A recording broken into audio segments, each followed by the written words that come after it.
आज आहे बघा आमच्या गावची माही म्हणजे जत्रा असत्या आणि मज्जाले येत्या। आज आहे रविवार आणि कनी ही दंडवत घालत चालल्यात बघा आमच्या गावातली माणसं। म्हणजे गावातनं कनी भैरोबाच्या मंदिरापर्यंत कनी दंडवत घालत जायचं आणि उद्या काट्यातून नाचवतात। म्हणजे सोमवार असतोय, सोमवारी खरी जेवण असतात आणि रविवारचा जागर असतोय।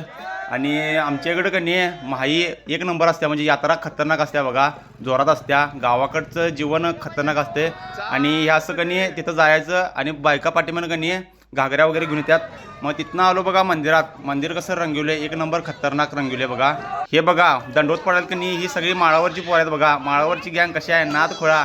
आणि ह्यो बघा आमचा भाऊबंद दंडवत घाला आणि बबलू पण आहे तिथं। आणि मग जरा पलीकडच्या देवळात जाऊया म्हटलं, हालसिंगनाथच्या तिथं आलो, पाया पडलो आणि ही पाठीमागं दिसत बघा, ही आमच्या गावातली पोरं आहेत माळवाडीची। कशी आहेत, सुट्टी नाही।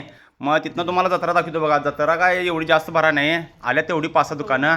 मग तिथनं आलो बघा, अगरबत्ती लावली, पुरणपोळीचा निवद दाखवायचा होता आणि नारळ पण फोडायचा होता। मग काय नारळ फोडा चालू केला, एका हिसक्यात कनी नारळ फोडला बघा।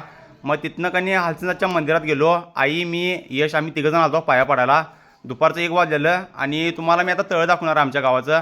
हे बघा तळं जरा स्वच्छ करायला पाहिजे होतं, यात्रा आल्या, गावकऱ्यांनी स्वच्छ करायला पाहिजे होतं, पण आता काय स्वच्छ करायला नाही। मग तिथनं कनी इथं मरगुबाईच्या देवळात आलो बघा। हे बघू शकता तुम्ही मरगुबाईचं मंदिर। मरगुबाईचं मंदिर पण खतरनाक आहे आणि तुम्हाला आता बाहेरनं कळसीन दाखवतो। कसं वाटलं तुम्हाला हा ब्लॉग कमेंट करून सांगा। आवडला असेल तर फॉलो करा लागते। सपला इशे, जय हिंद, जय महाराष्ट्र।